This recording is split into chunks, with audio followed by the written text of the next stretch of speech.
I'd like to begin by acknowledging the traditional owners of the lands we're meeting on today. For myself, that's the Wonnarua people, and I'd like to pay my respects to their elders past and present. I am actually directly across the road from Burning Mountain at the moment, which is a very interesting site. It has a lot of sort of cultural significance for the Wonnarua people, but basically it's a coal seam that's been on fire for, well, burning for around 5,500 years. So that's obviously, yeah, it's got a lot of mythology associated to it, but also was a real practical resource. Cooking, medicines, tools, that heat was a real powerhouse. So I'll be heading over there on Saturday, but that's a little bit of context where I am today. Not in Queensland, normally in Queensland, but not today. So as you probably gathered from some of the stuff Alana has shared, the YFM is geared really towards early career professionals or to anyone who just feels it's relevant to them. A lot of the events we're trying to run are supposed to be informative with a bit of networking, really to build some of that collaboration and share knowledge. So thank you for coming along today. If you haven't already, please join our LinkedIn group and sign up on the FMA website. You'll get this recording after the event. So if you need to find these links again, you'll be able to do so. So we're really fortunate today to be joined by Chris Nielsen and Juliette Murphy. Unfortunately, Ian Dinham is unable to join us today, but we have Chris and Juliette to thank for coming along. And I won't spend too much time on introductions because their career history is really what we're here to hear about today. A special extra thanks to Juliette for managing time zones. It's the evening for her, but that's great. So thank you. I'll hand over to Chris. Okay, thank you so much. Oh, hang on. Can I share my screen? You should be able to. Apparently you need to stop sharing. That's what it's saying here for me. Alana, any tips here? Sorry, I've got a way to share screen, but not necessarily. On your mobile? Okay, cool. Hang on a second. What's happened? I asked Adele to see Are you if able she to could kick me off? find anything about that pipe. And the one on Yeah, I should be able to kick you off and then. Fantastic. Thank you. Yeah, it turns out they actually requested from council Okay, let's see if I can share now. And requested the access. Yes, I can. Of, whatever the name of that side road is. All right, can everybody see that screen okay? Yeah, it's good, thank you.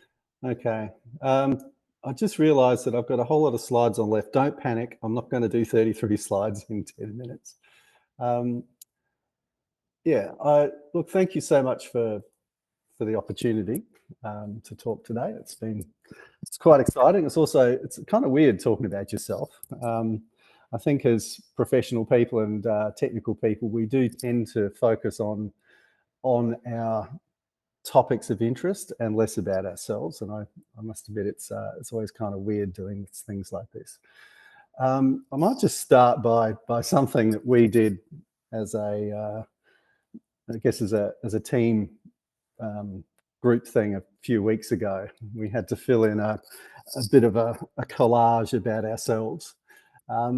So I grew up in Townsville. I'm currently living in Indooroopilly in Brisbane. I'm living here with my wife and 2 cats. My son and daughter have both moved out. In the process of selling our house, so if anyone feels like moving to Indooroopilly, give us a yell. I enjoy rowing for exercise and also do quite a bit of overseas travel. First job, I was out at the Sellafield Nuclear Power Station up at Sellafield, which was probably also my worst job. Not sure what my dream job is yet. I probably need to figure it out pretty soon, otherwise I'll have retired and never figure it out. Just a few other things there. I've never been particularly good at learning languages, even though I've spent quite a bit of time overseas over my life, but I sort of defend that by saying I can do a bit of coding. So my career journey, I went to uni in Townsville, spent a couple of months finishing there before I went overseas to the UK. I spent 3 years in the UK. I think, as I was mentioning, I spent that time initially at the power station and realised that geomechanics wasn't for me. I then joined Atkins pretty soon after about a year, and at the time, Atkins was the agent in the UK for DHI software. So I ended up becoming quite heavily involved in numerical modelling, and I also spent quite a bit of time in Denmark in that time. I then came back to Australia and I was working for BMT or WBM. That was around the time when Bill was just coming back from DHI himself, and we started looking at ways and means of making two-flow work on floodplains. I also did quite a bit of work in the coastal field at that time. I then got itchy feet again and I headed back to the Danish Hydraulic Institute in Denmark. Spent a couple of years there. Then they relocated me to head up the water resources business in Malaysia and Southeast Asia. I spent 6 years there. Didn't really want to give up the international action when I came back, so I spent about 5 or 6 years still traveling around the world doing international business development with BMT, but also tinkering a bit with the modeling, doing a bit of software development and doing some software sales. Then went back to DHI for a few years, less flood modeling, but more still very much in the modeling space. And then after about a few years there, at least, I decided that I'd had enough as a consultant and felt like I needed something more in my life. And so I joined the government and became the Director of Dam Safety. Now, alongside those things, I think it's important for everyone to keep this in mind, that you have a professional journey as long as you're as part of your working life. Now, for me, I guess I throw in my master's degree in there. That was something which I thought at the time I needed to complement my skills and something I needed to keep me interested in what I was doing. I've been involved in a few volunteer things over the years. One of my proudest ones was being one of the people that organised a marathon event. And that's still going on now, the Borneo International Marathon in Kota Kinabalu. Got several thousand people running now. That was a great experience. Closer to my technical field, it was around 2012 that I decided to get more involved in Engineers Australia. So I got my RPEQ, got chartered, became a fellow, joined the division committee for Queensland. I continued in that till 2017, well, till 2021, but in 2017 I became President of Engineers Australia Queensland. Had quite an amazing year doing a lot of engagement with various people. It's fascinating. As time goes on, I've done the company directors course, became an Eng exec, and I'm now doing a little bit more of the governance side of things and providing a bit more guidance to industry.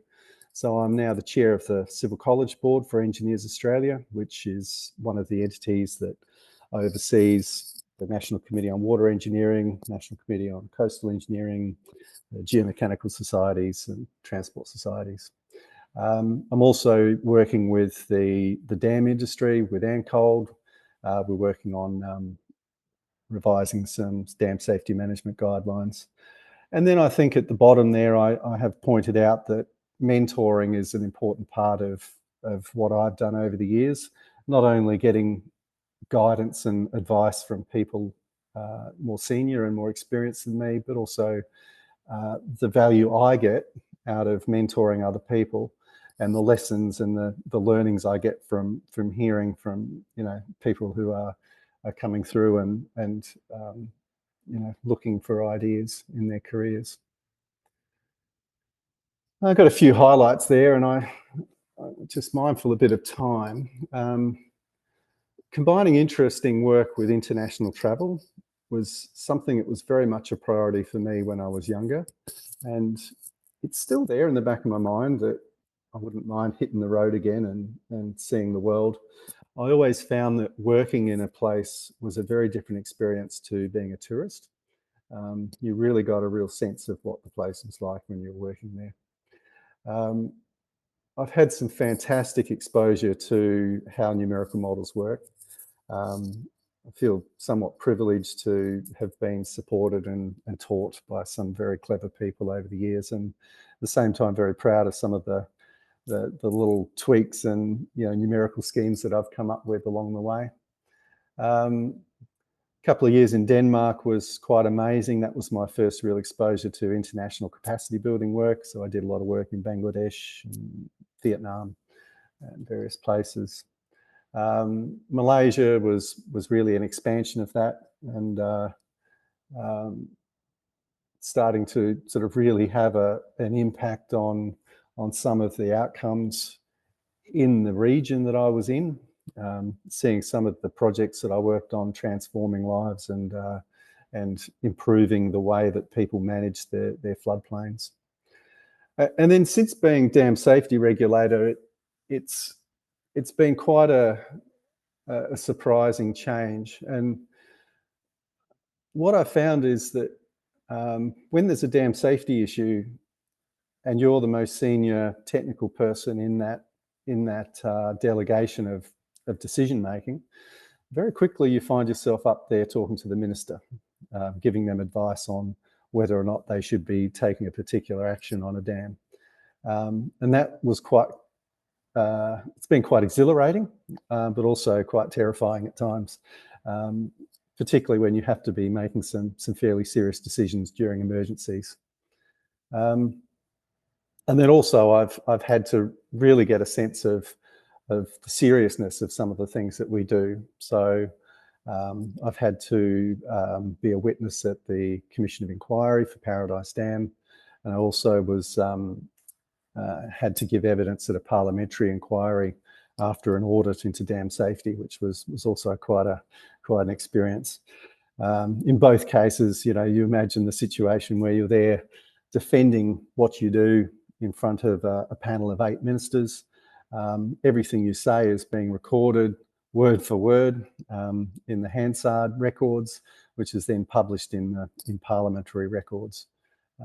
Really fun stuff. The motivations, I think it's important to keep in mind that your motivations change over your career. So what you're thinking is important about what you're doing might change as time goes on. That's maybe because you're getting wiser. Maybe you are having shifting priorities in your work life. And, you know, maybe different things become important to you at different times of your life. I've got a list of some of the things there which I've realized over the years have motivated me. You know, some people making money, winning projects, you know, the thrill of winning a project is great, particularly when you're a consultant. Learning more and becoming recognized as being technically competent, that can be a really satisfying thing. For others, it can be finding that elegant solution, the most efficient outcome. Improving the lives of others. For me, as a dam safety regulator right now, I think that's sort of one of my drivers. I feel like I'm a bit of a custodian of public safety in what I do. When I was in Malaysia, looking at the environmental footprint was a really big part of what I did there. I saw some horrific environmental destruction over there, and you know, really felt like it was important to be part of that solution. And then inspiring others. I currently have a team of 25. They're a very highly efficient team. I'm very, very happy with the way we all work together, and all of the metrics and indicators and surveys and feedback shows that you know, they're some of the happiest and most productive people in the state government. So that's very, very, I'm very proud of that. Now just touching on, I guess, something I think we do need to keep in the back of our mind. I think we always hear these stories of, you know, follow your dreams and you know, think about your motivations and, you know, thrive in your work. But I think for floodplain management, we have to remember too that we have responsibilities. And this is something that's been driven home to me very strongly with the dam safety aspects, that floodplain management, flooding is dangerous. People can die. So this isn't just when you're doing work in a public safety sphere, you have to remember that this work isn't also just about you, it's about how your work will impact others. Now I'm going to touch on something which I've been working on. Are you right to share that this last one is a final message or a touchback? This is my final message. Yeah, look, I'll just very quickly just close off on this. Perfect. Thank you. This plot here on the left, this is the mortality rate. This is a Halloween message. Maybe it's a bit ghoulish and dark, but these are the probabilities of people dying in a given year in Australia statistically. And you can see that the dark blue to light blue to dark blue is how we've become less likely to die for given ages over the last 100 years. And you can see that there's a progressive improvement in our lives, and we're getting safer and we're less likely to die.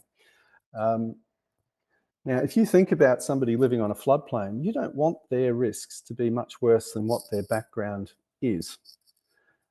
Now, I've just finished writing a paper which has explored that theme, taking a lot of the knowledge that I've got from dam safety principles, which are very focused on equity of life safety risk, and started to say, well, what happens if you put somebody in harm's way on a floodplain? What does that mean relative to their background chance of dying? And you might find that some things that you will see there will surprise you, particularly if you start to look at those people least likely to die, which are children. They're very healthy, you know, they don't get sick. You might find that flooding starts to become comparable to, say, them getting run over by a car, or perhaps even more risky than them getting run over by a car. So I encourage you to keep that in the back of your mind, that you are actually responsible when you're making your decisions for some of those outcomes. So just to quickly closing, I think that's just a repeat of what I said. Motivations and perspectives change over time, so recognise that that's important. Also, take the time to have a measure. Have a think about what it is that you're doing in your life, and have a think about what it is that makes you happy and what pisses you off. And you might find that just having a stop and a think about those things is a worthwhile thing to do. And then embrace your responsibilities. Take them to heart and know that what you do is important because you have responsibilities. I think that's a very good message to keep in mind, particularly for floodplain managers. Thanks, Chris. I mean, yeah, hugely important message, but I love how you've gone embrace that. Good. Thank you. I like it. Juliette. All right, I'll stop sharing. Yeah, no, fantastic. Thank you. Juliette, over to you. Thank you so much, Gillian, and thank you so much, Chris, for sharing that. Really incredibly powerful and inspirational. And yeah, you touched on a lot of things I feel really, really strongly about. So yeah, let me provide an overview of me, who I am, my career. I also have a couple of slides to share that might help, and yeah, wanted to share a couple that are, I guess, defining moments in my career and made me think really hard about what I wanted to do with my career. All right. How are we going? You can see your screen. We're good. Yes, we can see your screen. Wonderful. So yeah, I'm Juliette Murphy. I'm a professional water resource engineer with about 15 years of experience now since graduating. I studied Bachelor of Engineering Environmental, graduating in 2008 from University of Queensland. And yeah, got my first job at Golder Associates, which is now WSP, as a water resource engineer. I worked for them actually during the vacation period, got my 60 days engineering experience, and then they offered me a graduate job, and I was really thrilled to get the job because many other people, you know, it was a down economy. It was like the global financial crisis when I graduated, so a lot of people didn't end up with jobs, or their companies kind of dropped offers, and I was lucky to have a job and with a company I was really excited to work for that did a lot of international projects, and yeah, get some varied experience. So I'm really lucky to have gained some really diverse experience over my career. I worked with Golder in their Brisbane office, 2007 as a student to sort of 2012, and on a range of projects ranging from, some flood studies. I did some dam break and failure impact assessments. I did some continuous hydrology simulation and water resources planning, supply and demand modeling. I even got to work in projects up in the Pilbara in Western Australia with resources projects, and on a mine site in Indonesia on Sumbawa, this really remote island, 2 islands east of Bali. So really got to travel a lot in that role and see a lot of different types of projects, sort of coal seam gas, public, private, even some different insurance projects and lots of different things. They transferred me to Calgary, Alberta in 2012. And I was based there then for about 3 or 4 years, with the company, and did some similar types of projects. Some mine water management, hydrology, hydraulics, some flood studies, including being involved in the flood study for Calgary, the city of Calgary at the time. 2016, I then relocated back to Brisbane and worked with SEQ Water as a water resource planner. Obtained my chartered professional certificate with Engineers Australia, CPEng, and registered professional engineering Queensland qualifications. I worked there for a year. I discovered that I think, government-owned corporations or a job in government was maybe not what I was looking for long-term in my career, but was involved in some fascinating projects there, including being involved in the water supply planning program, the 30-year water supply plan to work out and do options assessment of different dams and desalination plants and different things like that, as well as some involvement in the on-call monitoring and flood centre. So got some experience with tools like Environment and Whiskey and Delta Fuse and different flood forecasting software like that. So I was very grateful for that experience, but then went to work at Jacobs 2017 to 2018 with an incredible team there, doing some flood projects and some more supply planning projects for SEQ Water. Was there a relatively short time before then founding FloodMapp, the company I work for now, where I'm CEO and co-founder in 2018, till about now. So incredibly lucky to have some real diverse experience, and that time in consulting, I just learned so many things about lots of different software packages from 2Flow, HECRAS, XP, 2D, as well as GoldSim. And I think what really fascinated me a lot with all those types of tools was I love the data, I love the modeling, I love the innovation and the coding aspect of it, and became sort of pretty interested then by, I think, around the time 2014 or 2016, as a hobby, I'd started teaching myself to code in Java and XML and building, mobile apps and things in my evenings and spare time, because I'm a massive nerd and that's what I was really interested in. But I wanted to share with you all some of the really defining moments in my career that were not so much related to the professional or academic experience, but rather, lived experience through flood events that really were the motivator for why I founded FloodMapp and went in the career direction I did.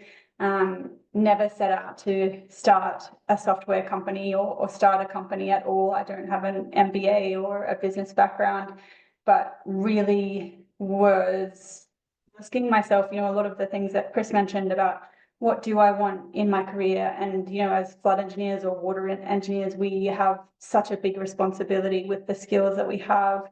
And I really wanted to use those skills to help people and communities in a way that I felt was impactful. So in Brisbane 2011, I was living in Barden at the time. It was pretty up high, but one of my friends was living in Goodna, not too far from the confluence of the Bremer and the Brisbane. And this is her house just after the flood. So if you can see the peak of her house there, the peak of the roof, the flood went right over the top of that, which is pretty hard to fathom, right? In, Goodna, like this, this is local to my area. I'd visited her house all the time. She'd cooked me dinner, like we'd we'd eaten there, like incredible people. And to then know that that's underwater, like it really hit me in a way that's hard to describe, and was very harrowing when I went to see the damage afterwards and help her clean up. That's a little bit of what it looked like. And she lost everything, including all the family photos. She did put some things up, sort of, elevated, but it made no difference, that the roof was falling in, it was flooded. So, but she was standing out the front of the house and just saying, look, I'm really happy. Like I'm lucky to be alive, where people upstream in the Lockyer Valley were not so lucky. And so that was a really tough time for her in the recovery process. 2 years later, I'm living in Calgary, Alberta, opposite side of the world, but a really similar thing played out, where, the provincial authorities gave really good forecasts for how high the Bow River would peak, very different to the Brisbane River, where this river is driven by snowmelt coming off the Rocky Mountains and glacial flow coming from the Athabasca Glacier. So it was quite predictable how the, hydrology and snowmelt runoff would respond to that rain on snow event which happened, and how high the river would peak at 13.9 meters at the Bow River Bridge. But I remember so many of my friends at the time were texting me and messaging me and calling me saying, Juliette, what does this mean? Should we evacuate? Do I need to move my car? Am I going to be impacted?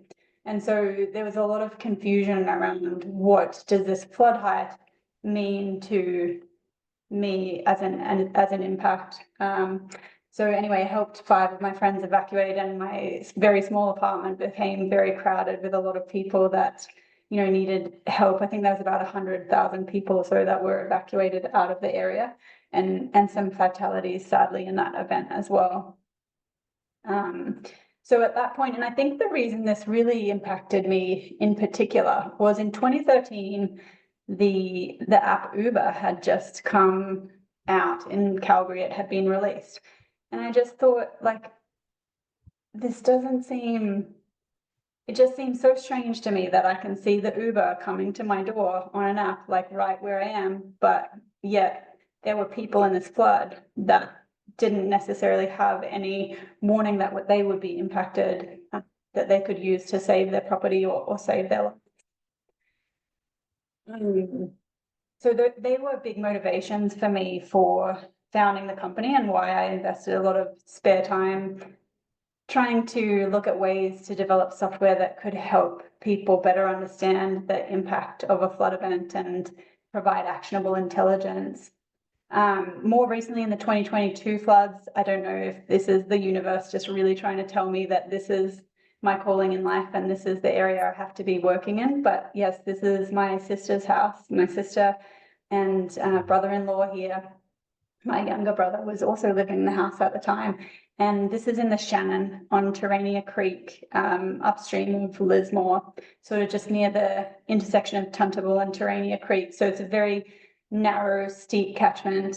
There's a bomb gauge, interestingly, right at the property where it was, but no kind of forecast issued at that gauge or alerts. So lots of reliance on the community knowledge, of how that catchment would respond. And so we were communicating a lot to the lead up in the event, and they made the very good sound decision that they were going to follow their evacuation plan sort of 24 hours ahead, got the dogs, the pets, the chickens, everything out safe, but did lose the whole house. And you can kind of see the power of the water that came through in this picture to the right, where we went into her bedroom, and there's this big log, and this log is like almost, to my hips. Like this thing was so big, like it would have taken some kind of excavator to take it out. And the tank, that if you look out the window there, that's where their tank was. That was the size of their living room, and it had just gone. They couldn't see it anywhere in the creek. Like it really speaks to the power of the water.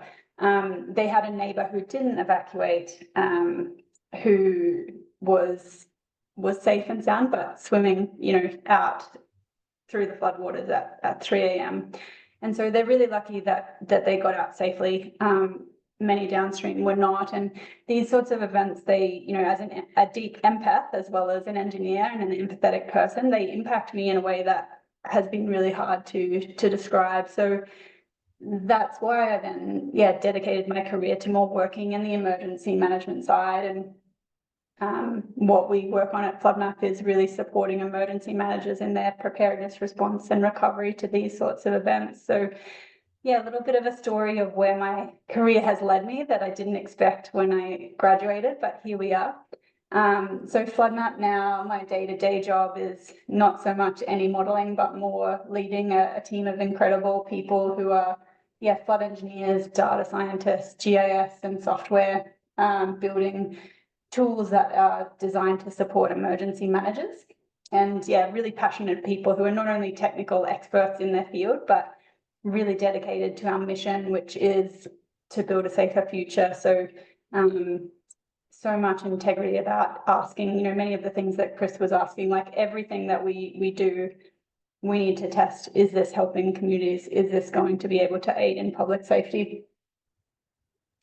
And where are we? So our team is really spread out. So this is why I'm always working around the clock. It's 7:30 my time. I'm currently in Calgary, Alberta, where we have a small team, but we also have a team in Denver, Colorado, one in New York, headquartered in Brisbane, and a couple of people there in Sydney and Melbourne and Hobart. So I might stop there. Yeah, is that all right? Thank you, Julia. Like, I really loved hearing about how kind of your career and experiences have shaped you, and then you're taking that on and shaping what your future career has looked like. Fantastic. Thank you. What we're going to do now, everyone, hopefully that's given you a little bit of food for thought. We're going to split up into breakout rooms. We will have a chance to compile a list of questions. They'll be about for 10 minutes, and then we'll come back together and I'll be putting those questions to Chris and Juliette. Brilliant. No, I heard there were some fantastic conversations going on in those breakout rooms, but we've got a really good list of questions to go through, so I'm going to be putting those to Chris and Juliette. A selection of those, we've got a huge list to get through, but we'll do what we can. So, Juliette, number one, how did you find the shift in focus between working for SEQ Water and then having an SEQ Water as a client at Jacobs, sort of seeing both sides of that? I actually really love that. I think from having been on the inside, I had such a good understanding of the water supply network, how the dams and the pipes and the water treatment stations interlinked and where some of the bottlenecks were, in the system. So it gave me just like a really deep insight of the client that I could take, and I felt like I could do my job better because of it and provide more value, more efficiency, and more ideas. And I knew the whole team, so it was just the best because I got to see everyone I loved working with from SEQ Water, but sort of do the consulting side and do the modeling and solve the problems that I loved. So really interesting, and also good to sort of hear from the other side, from some of the team working at Jacobs, of what they had found were the challenges of working with SEQ Water. And I don't know, it's just like kind of looking from the other side of the mirror. So I really enjoyed the transition. Brilliant, thank you. I'll go on for Chris now. So you've both worked across both government and private. Do you think this experience has been important to success? And I feel this kind of links to what Juliette's just kind of spoken about the benefits of that. But what's your take? Yeah, I think diversity is important. I found that eventually I was starting to feel a bit thin with my consultancy career, and it was probably, I was getting to a point in that last job I had. I was working for the coal seam gas, which didn't really sit that nicely with my preferences for working for particular companies, and it was just getting hard. And I started to realize that if you're not making money, then it doesn't matter what you did a year ago, 2 years ago, 5 years ago. And I thought, I'm just tired of chasing the money.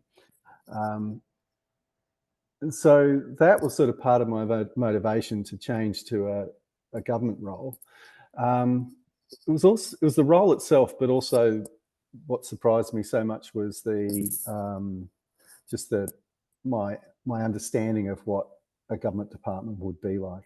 I had an expectation based upon being a consultant for 20 years, whatever it is, that that I would be very good at what I did. You know, technically I'd be very clever and everything else, and you know, that I'd always be able to have an impact.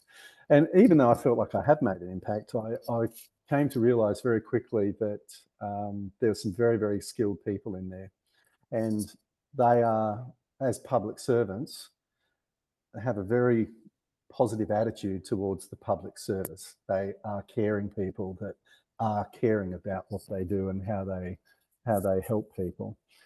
So that was quite profound for me to see that there was capable people doing really caring work for helping the communities. From there, sorry. I was going to say that probably touches into another question we have, which is around those perceptions about joining government before you get there.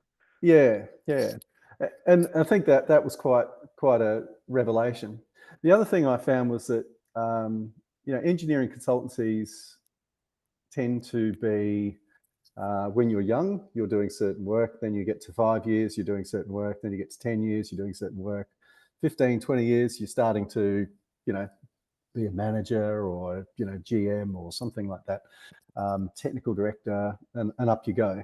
And it's actually quite stratified. So if you look at somebody's age, you've got a fairly good idea about what it is they're doing. Then when I got to government, you know, I had a team of 20, and firstly, the gender split was equal.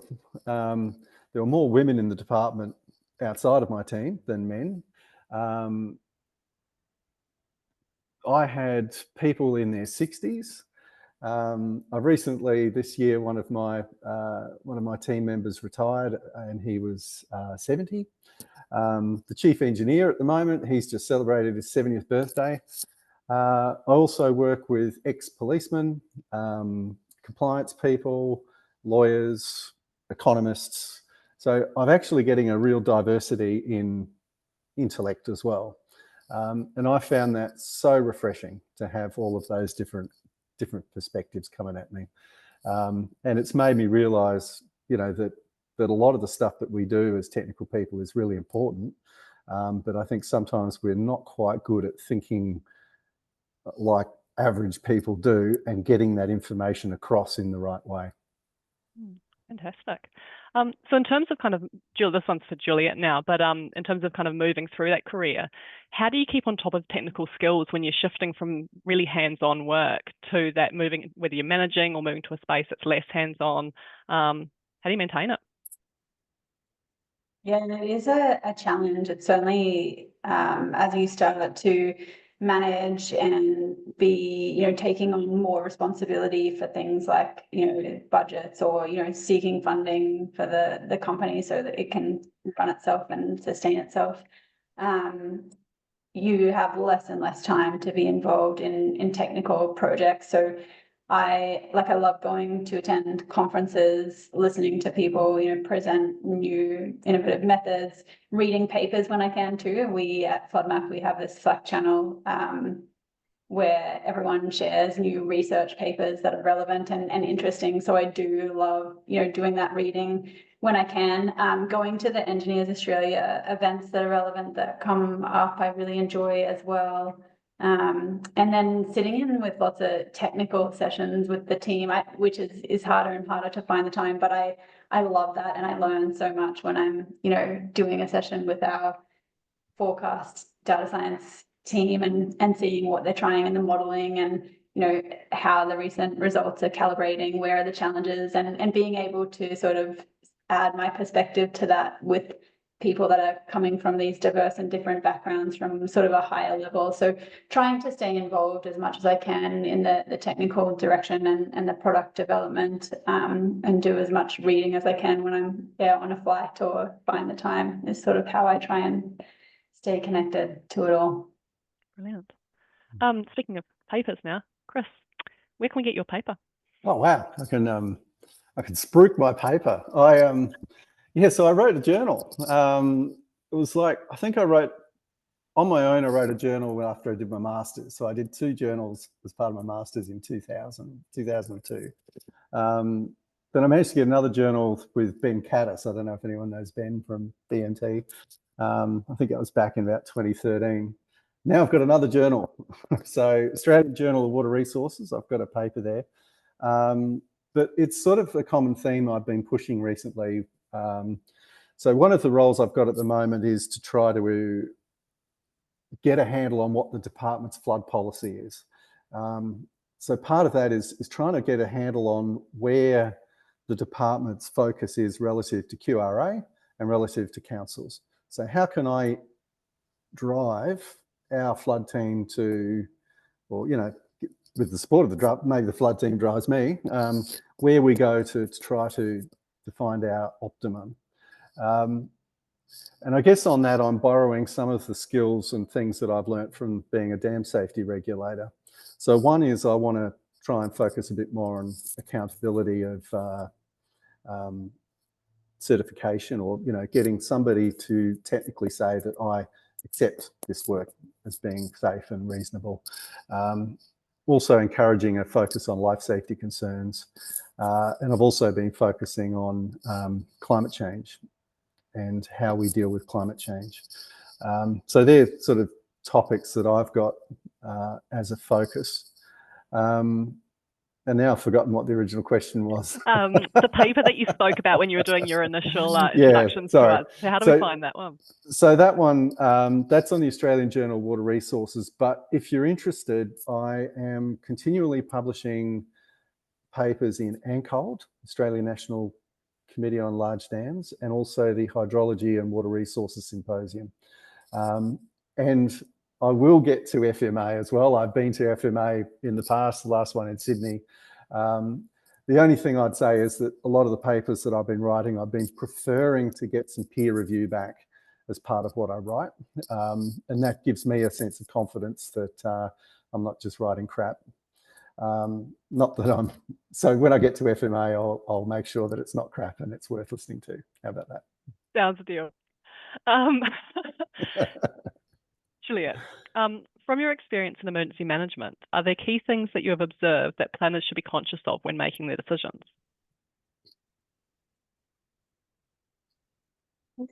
To go to some of Chris's earlier points, you know, as engineers, we're analytical people. We love, you know, I included, love looking at the data and the model and the numbers and the statistics of, you know, is this a 1% annual exceedance probability? Like, is it, you know, a 0.05? And it's all about the math and, you know, were there any instabilities in the model? Did it calibrate? How is it validated? But I think it's really important to take a step back and, you know, think about those statistics that Chris presented of, you know, 1% AEP, like what does that actually mean? What does that danger actually mean to anyone living in the floodplain, and particularly, you know, a child? And put yourself in that mindset and imagine, you know, if this was me, like am I comfortable with a 1% chance every year that this property could flood, and that, you know, my children or my family or my elderly grandparent would be in danger, and really bring it back to the human point. Like if you're doing an assessment about, you know, should we approve this development, I think really asking what does that mean, and bringing it into the lens of, you know, the code of ethics and what we're here to do. So I think there's the planning code and the modeling side and all the regulations, but there's this real human aspect to ask ourselves, like, what are we actually doing, and is this the right thing to do, or how could we improve safety better for these specific people that might be impacted by that, you know, model or that decision. I think it's just such an important thing to do. And then I think there's the communication piece as well that I think everyone here is really, really aware of. As our industry, you know, engineers in general, we're really, really talented technically. I think sometimes we could do better in the way that our industry communicates, and this has been a really big challenge, in the media for a long time, and I think it's getting really better. But the number of people I still encounter who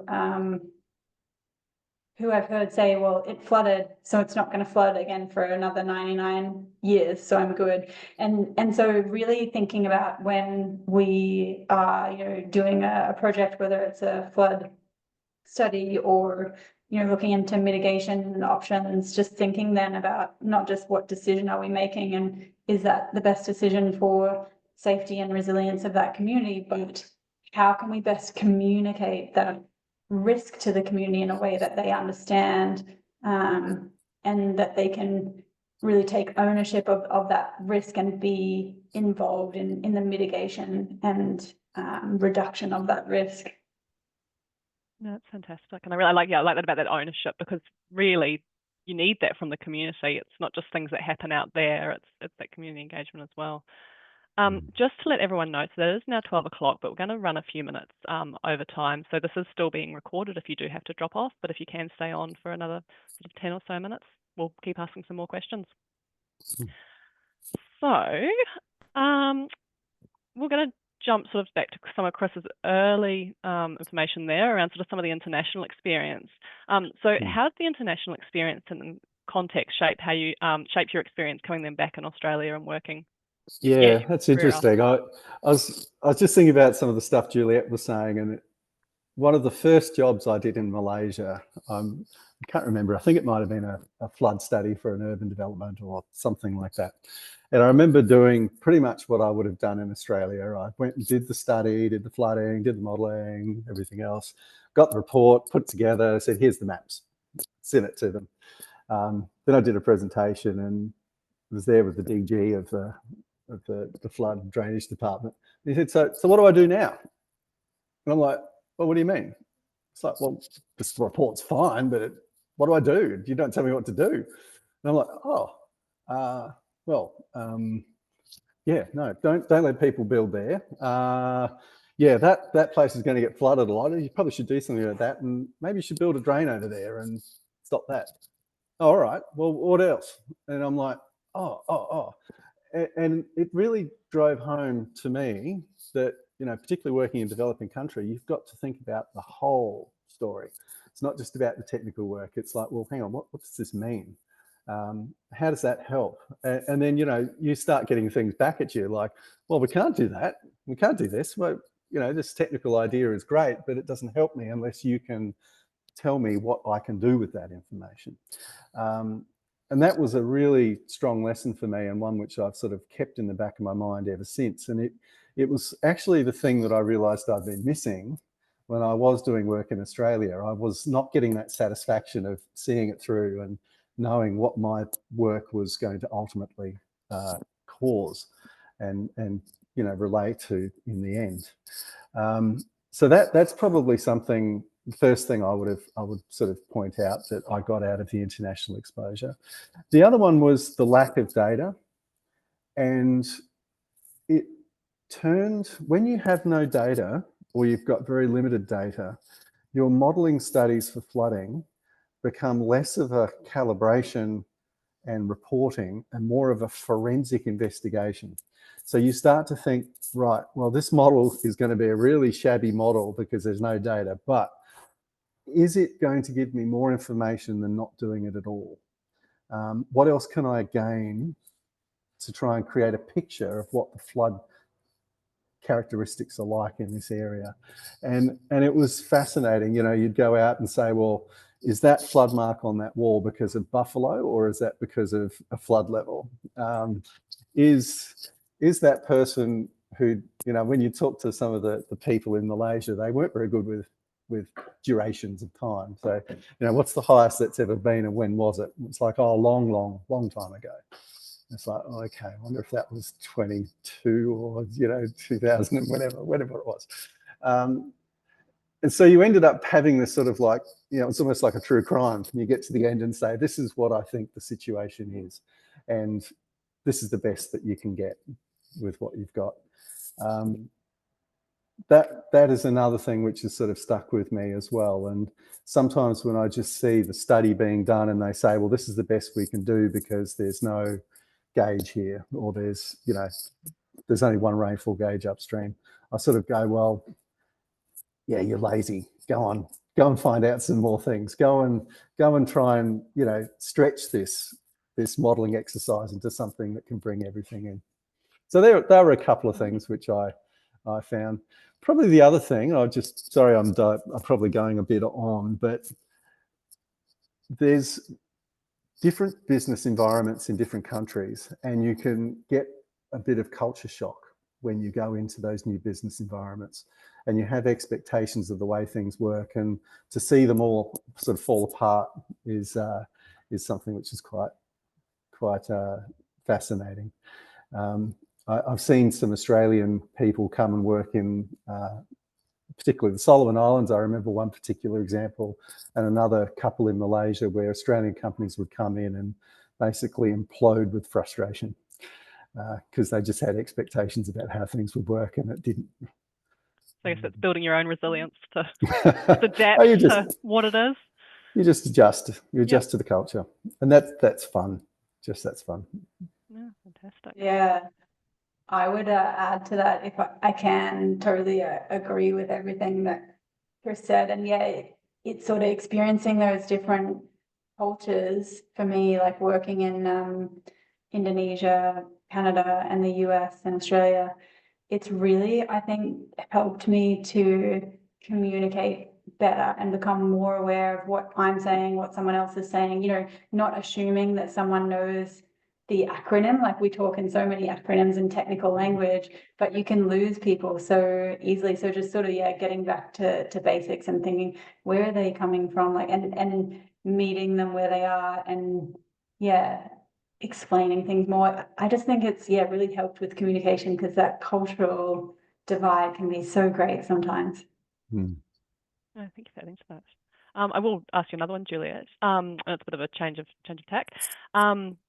It's combining two questions here. It's about how do you know when you need a change, but also when you identify something you are enjoying, how can you kind of leverage that for change? Yeah, I love this question, and I think it really resonates with me.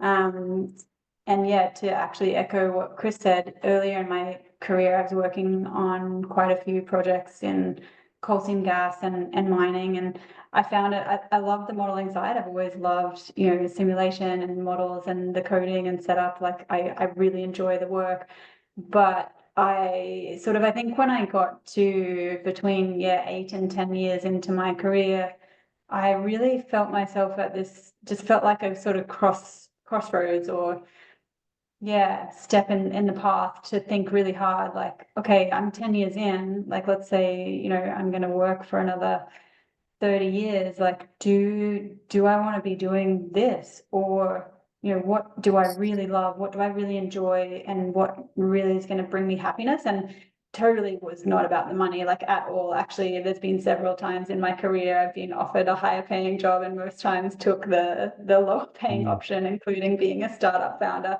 Not a good way to earn money, if anyone is wondering.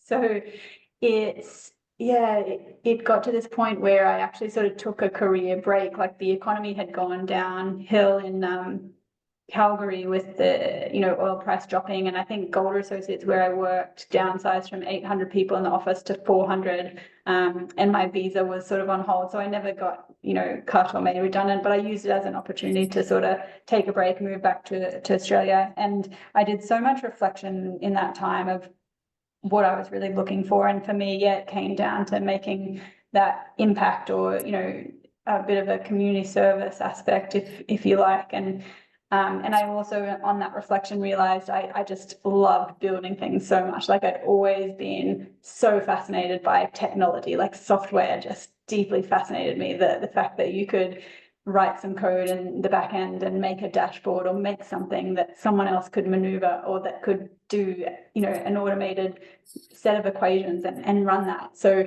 I was like, yep, software brings me joy. And, either working in mitigating climate or kind of adapting to climate and disaster management is really of interest to me. And so, yeah, so I use that to leverage it. And so my advice to people would be, ask yourself what brings you joy, like what aspects of your job you've kind of loved, and just do more of it. Like for me, I loved coding so much that I just started doing it in evenings and weekends, like doing lots of online courses on Udacity. Like there's just endless resources for like learning new programming languages and things like that, or, you know, endless online resources for research papers, you know, going to conferences. Invest in what brings you joy and what you're interested in, because I think if you're interested in the work and you love the work, then that's what you're going to be good at, because if you're enjoying it, you're going to do more of it and do it really well. So I think, yeah,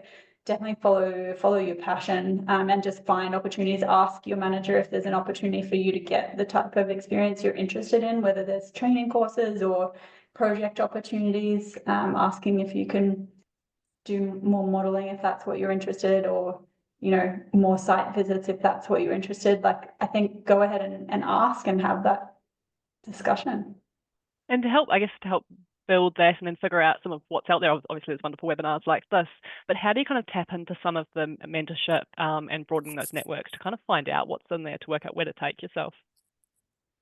Yeah, this webinar I love, and the Engineers Australia events I always love, like the ones they used to run in the Hawken building. I know with COVID a lot of them went online, but I think they still happen every now and then. So going after work where you can kind of network, have a drink, meet other people doing different jobs across government, consulting, software, a range of things. So valuable. And conferences is another good one too, like FMA is great. AFAC, I love that one.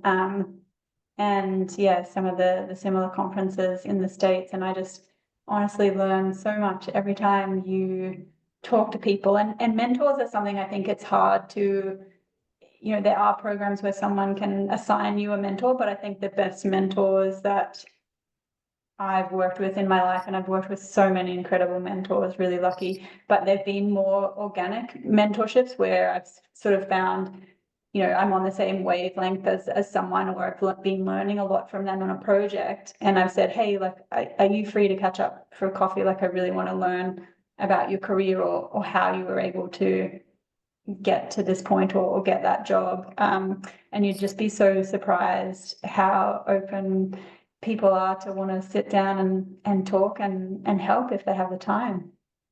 That's fantastic. We might do just two more questions. These are over to either of you. So first one, have you had to deal with residents that are at risk of flood, but they haven't actually experienced a flood yet? So how do you kind of liaise with community members like that, and how to communicate that when they might be angry and not really understanding that? I could probably answer that. Yeah, I mean, in my role, we have emergency action plans for every dam in the state that my team approves and reviews, and we set the standards for emergency response. During emergencies, we get calls from the public, anything relating to a dam, and also a little bit more flooding, it comes to us. So I've been in some fairly extreme situations, particularly in the 22 floods. It was a horrendous few days for me, just absolutely mind-boggling. I think it was something like 400 phone calls over 4 days and 1,000 texts and things. I didn't sleep. And I think once you get the head around that you're responsible and you've actually the decision maker for some of these things, that's the first thing. Then you prioritize, and you start to get better at this. You start to prioritize your actions and recommendations. So firstly, you know, is that person aware and awake, you know, of the risk? And then are they able to get out of the way if it gets worse? And then you start to ask more questions like, is there anybody else who might be exposed, and can they get out of the way? And then after that, you tend to relax and say, right, if everybody's aware and they're looking at this thing, if it gets worse, then they all get out of the way. And how about situation? Yeah, sorry. when it's a we've kind of got the data, we've done the modelling, we think there's this likelihood, communicating that with a kind of community and residents when there's not actually one, you know, happening imminently as well. So, and I think this is where I think some of you who are working for councils and in government might have a good appreciation of this. It's emergency response is a far more rigorous and procedural world. You imagine a bunch of police and fire and emergency response people. It's very structured. Best to be pre-prepared. If you've got all that modelling information, then you should be having some scenarios where you are saying, okay, if it gets to this level, what am I going to tell people? What's going to be my brief message? And I know that anyone who's got exposure to emergency action plans and emergency response will know that they'll have their emergency alerts that will be, a brief sentence telling people what they should be doing that will go out onto mobile phones across a polygon. So yeah, it's a very structured and rigorous preparation. And there's a lot of procedure and a lot of approach there that, you need to make very clear what are your escalation points, what are your actions at those escalations, and who do you talk to? Critical, absolutely critical. And all of the recommendations that have gone on in the last 10 or 15 years following flood events in Queensland, 90% of the recommendations relate to communications. Like, who tells who what when, and what's the sequence? So yeah, talk. No, that's great. So the last one we'll go for is it's around kind of sort of some of that international work, but I think it's specifically asking around submitting a tender and the experience being that they often require a minimum of 10 to 15 years experience internationally. So how do you kind of get your foot in the door with those sort of international opportunities? I don't know, Juliette, do you want to go first on that? Yeah, I think I was just so incredibly lucky. It's a really good question.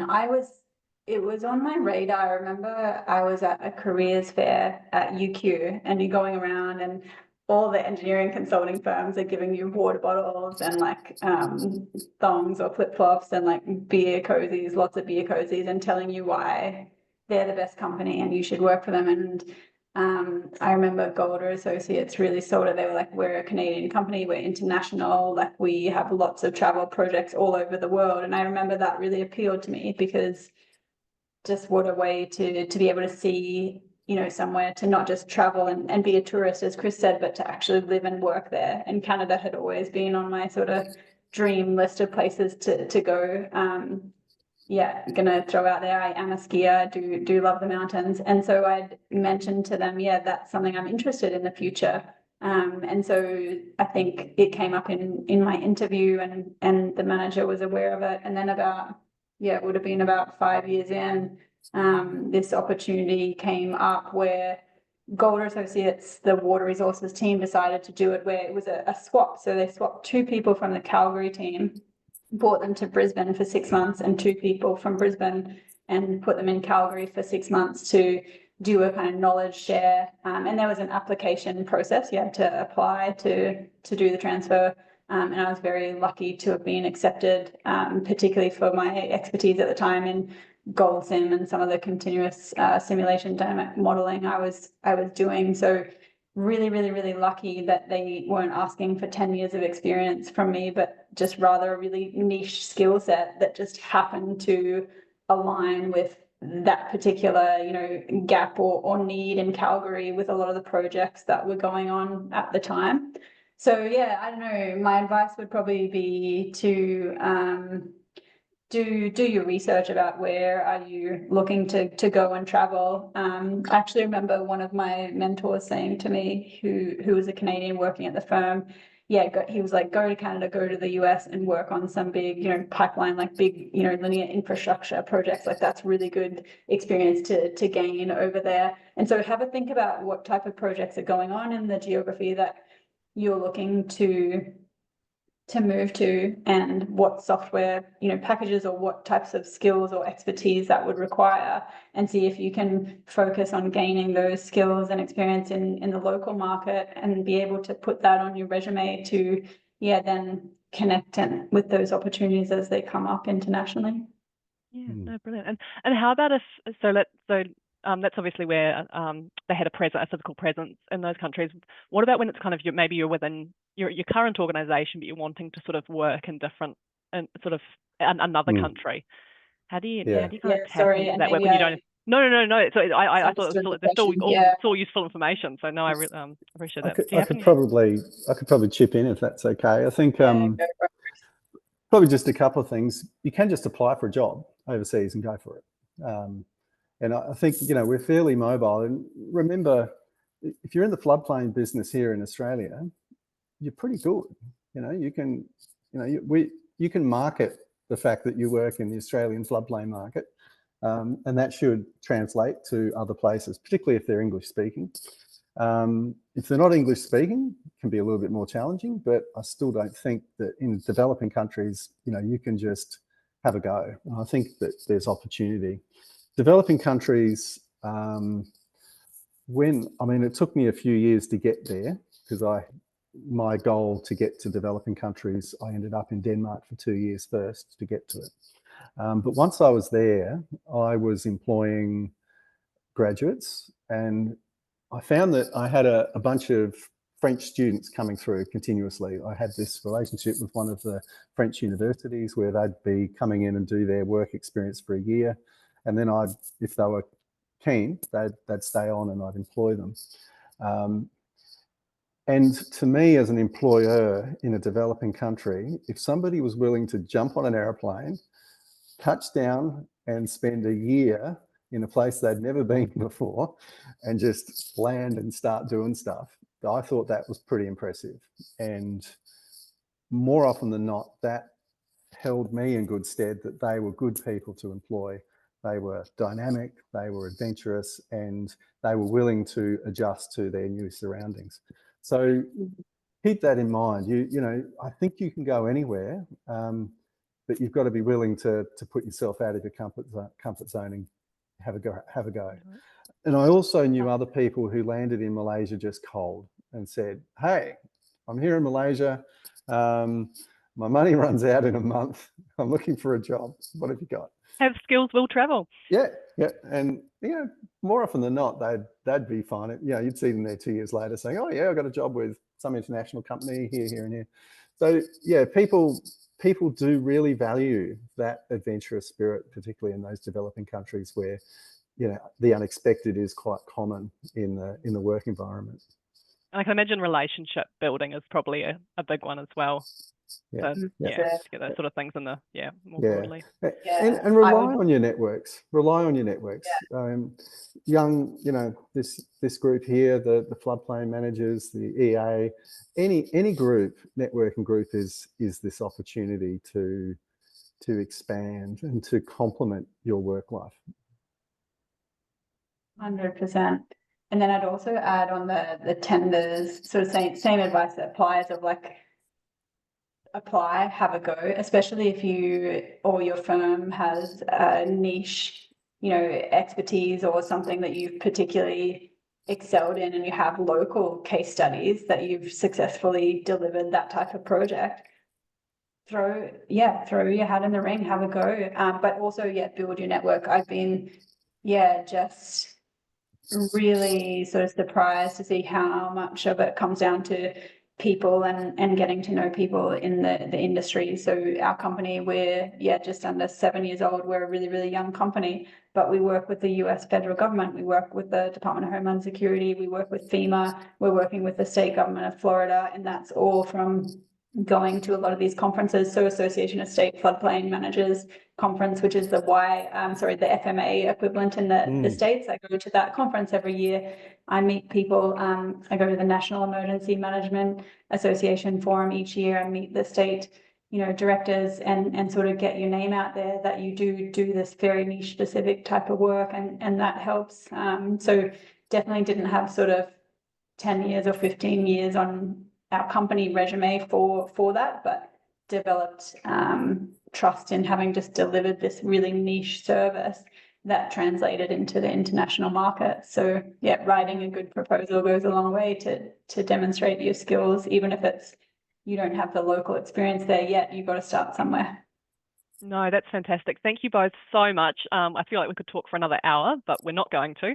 So yeah, big thanks, Chris and Juliette. And thank you everyone for attending today. We will call it there. Have a good afternoon, everyone, and good evening, Thanks so Juliette. much, Julian.